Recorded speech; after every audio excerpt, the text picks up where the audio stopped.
하나님 아버지 메시지 오늘은 제169편입니다. 스가랴서 5장의 말씀을 가지고 스가랴 선지자 나팔, 포, 두루마리와 예바 이 말씀을 상고하겠습니다. 지난 시간에 스가랴 선지자 나팔, 포,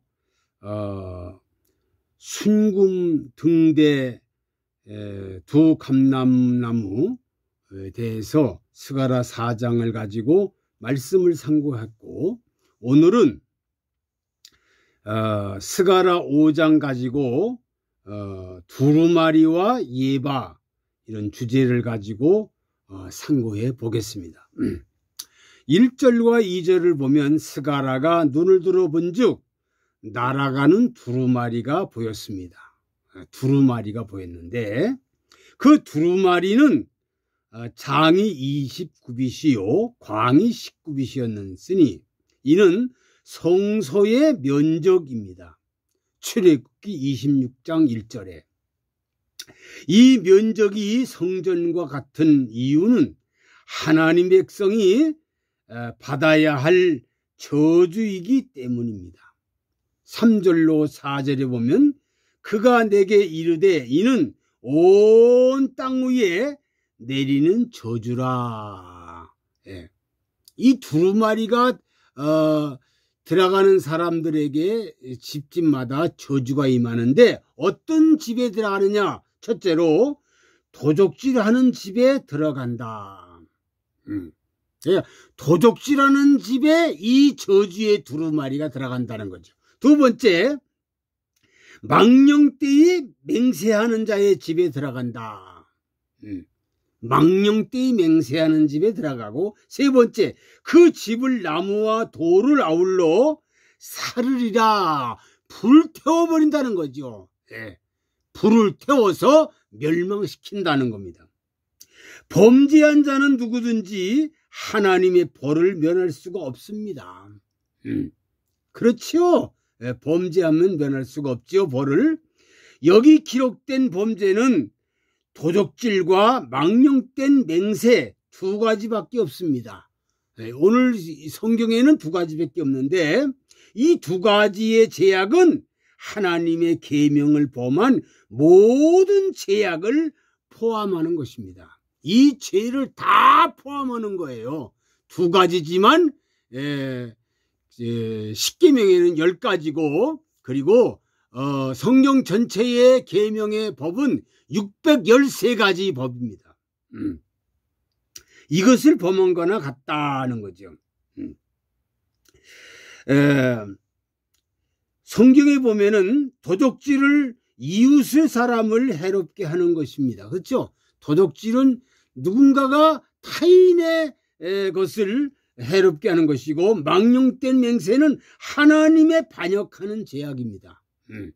그러니까 하나님의 반역하는 죄, 이웃에 대한 죄라는 거지요. 육족 이스라엘 백성들 가운데는 도적질하는 자가 있었습니다.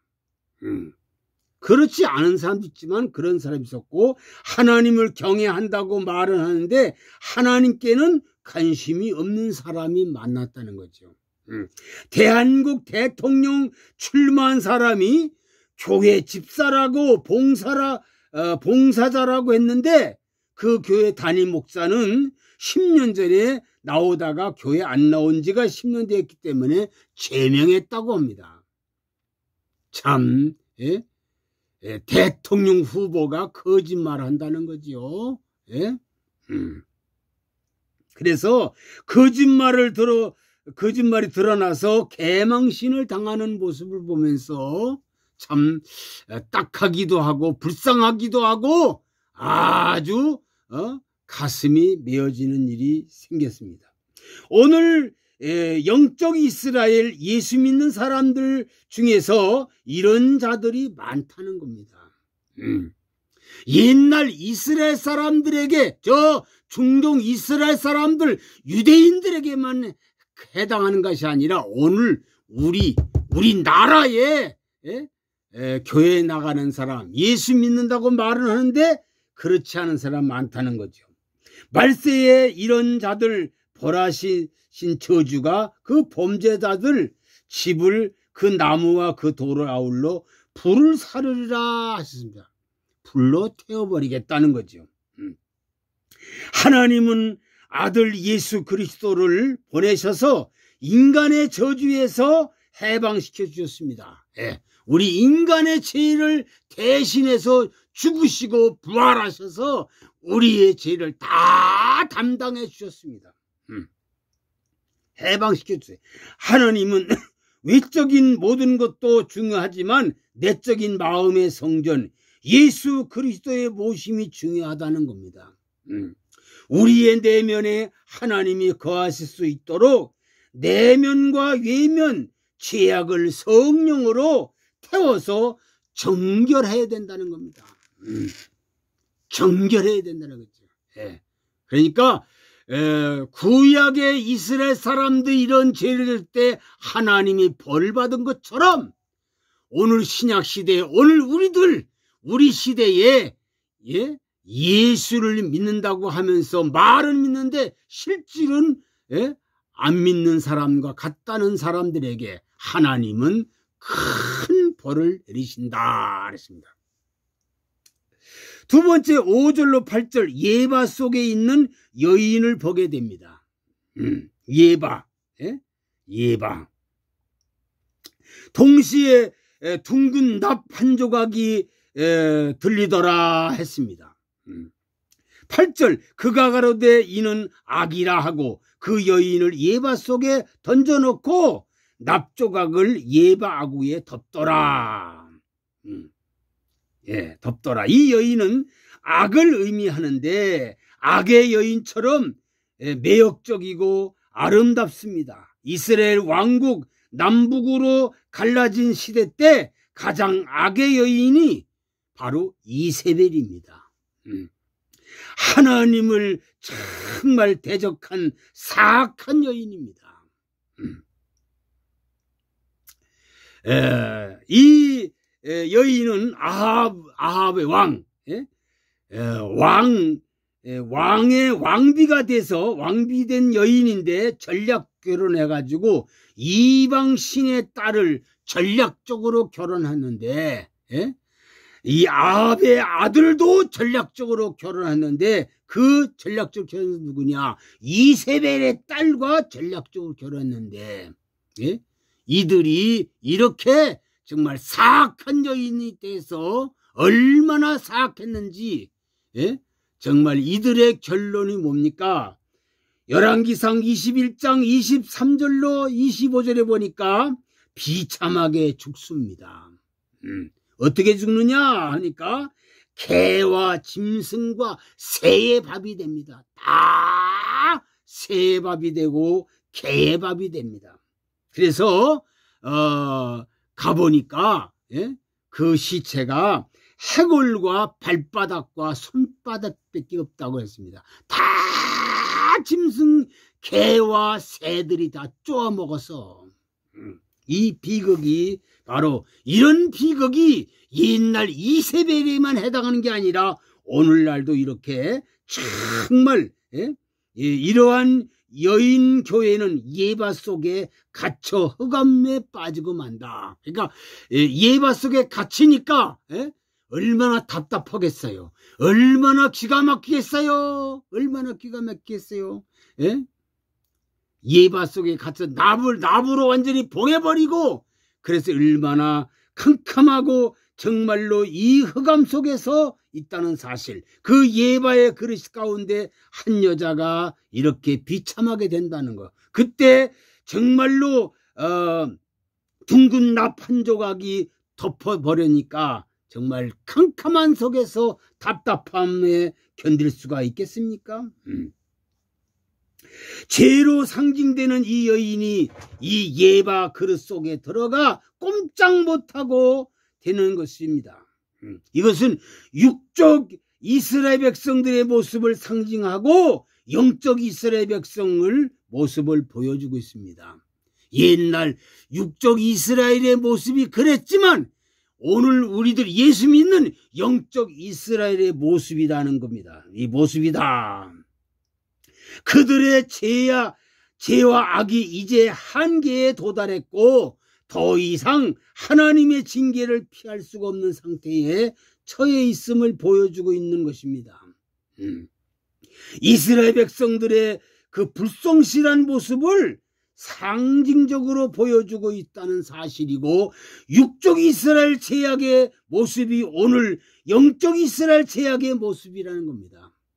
옛날에 육적 이스라엘 더 유대인들만 하던 그런 게 아니라 오늘 영적 이스라엘, 오늘 한국 교회를 비롯해서 전 세계 교회의 모습이 이렇게 비참하다는 것을 보여준 겁니다.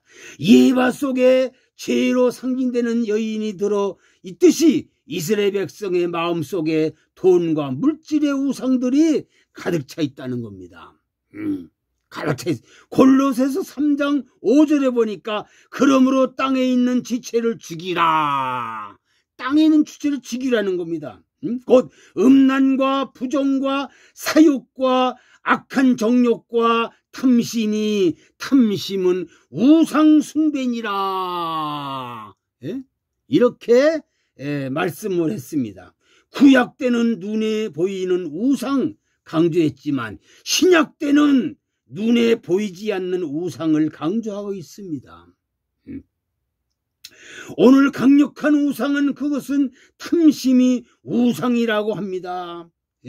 9절 보니까 내가 또 눈을 들어본 즉 두 여인이 나오는데 학의 날개를 바람이 있더라. 예바에 들고 어디로 갔습니까? 11절 신할 땅으로 갔다. 신할 땅은 어디입니까? 바로 정말로 그들을 위해서 집을 지으려 한다는데 신할 땅은 바벨론입니다. 바벨론.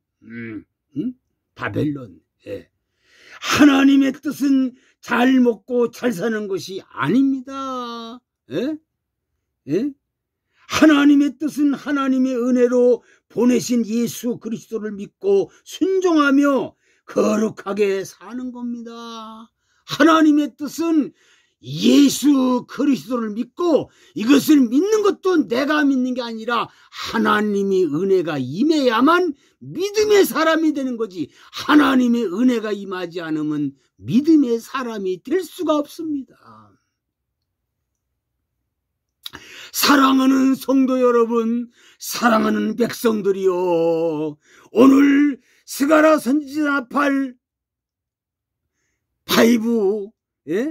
정말 이 두루마리와 예바에 대해서, 두루마리는 정말로 저주의 두루마리인데 이 세상에 정말로 하나님의 말씀을 어기고 사는 사람들에게 저주의 두루마리가 들어간다는 겁니다. 그리고 정말로 이 예바 속의 여인, 여인이라는 것은 바로 오늘날의 교인인들인데 예바 속에 넣어버리고 납을 땜질해버린다. 그러니까 얼마나 캄캄하고 숨도 못 쉬고 흑암 덮인 속에서 허덕이고 있다는 겁니다. 이것이 옛날 이스라엘 백성들에게 그렇게 된 것처럼 오늘 영적 이스라엘, 오늘 한국교회와 전세계 교회가 이렇게 정말 예바 속에 들어가서 흑암 덮인 세상에 산다는 것. 지금 흑암이 꽉 덮여 있습니다. 꽉 덮여 있어요. 꽉 덮여 있습니다. 우리는 정말로 예수 그리스도의 죽음과 우리를 죄를 죽으시고 부활하시고 승천하시고 성령을 강림해 주시고 대언 기도하시고 다시 재림하시는 주님, 그 복음을 우리가 믿으면 예수님의 그 가신 길을 따라가는 겁니다. 나를 따라오려거든 자기를 부인하고 자기 십자가를 지고 따라오라 했는데, 오늘 십자가 지기를 싫어하는 모든 교인들이, 모든 사람들이 다 복음을 따라가는 게 아니라 세상 방법을 따라갑니다. 세상 것, 다른 복음, 다른 복음 뭡니까? 예수 믿으면 출세한데, 예수 믿으면 성공한데, 예수 믿으면 모든 것이 형통한데, 예수 믿으면 모든 걸 잘 된대. 그것이 복음이 아닙니다. 솔직히 말해서 그런 게 복음이 아니라 예수 그리스도를 믿고 의지하고 산다면 주님이 가신 길, 십자가의 길을 걸어가는 것이 복음입니다. 이 복음을 정말 따라가지 않으면 이렇게 저주의 두루마리가 임한다는 사실, 그리고 예바 속에 들어가서 캄캄한 암흑 속에서 허덕이고 산다는 것을 우리가 알고, 이 저주의 두루마리에 정말로 들어가지 못하는 사람, 이 예바 속에 들어가지 않으려면은 정말 십자가를 지고 주님이 가신 길을 한 발자국 한 발자국 따라가야만 이 저주의 두루마리가 들어오지 않고 예바 속에 들어가지 않지. 그렇지 않으면 이 저주의 두루마리 속에 들어가고 예바 속에 들어가서 흑암 덮인 속에서 허덕이다가 멸망, 이세벨처럼 기가 막힌 멸망이 된다는 사실을 우리가 꼭 기억하고 하나님의 십자가를 짊어지고 주님의 뒤를 따라가는 모든 사람들이 되기를 간절히 부탁을 드립니다. 아버지, 오늘 정말 두루마리와 예바에 대해서 말씀을 상고하면서 많은 은혜와 도전을 받고 많은 걸 깨달았습니다. 이 저주의 두루마리가 아버지 들어오는 것은 거짓말하고 망령되 행하는 자에게 들어간다 했고, 예바 속에 들어가서 납땜을 해버리면 흑암 속에서 허덕이다가 이세벨같이 멸망한다는 사실을 깨달았사오니, 아버지 말씀대로 예수님이 십자가 진 것처럼 십자가 지고 주님의 뒤를 따라가게 하여 주옵소서. 예수 그리스도의 이름으로 기도하옵나이다. 아멘.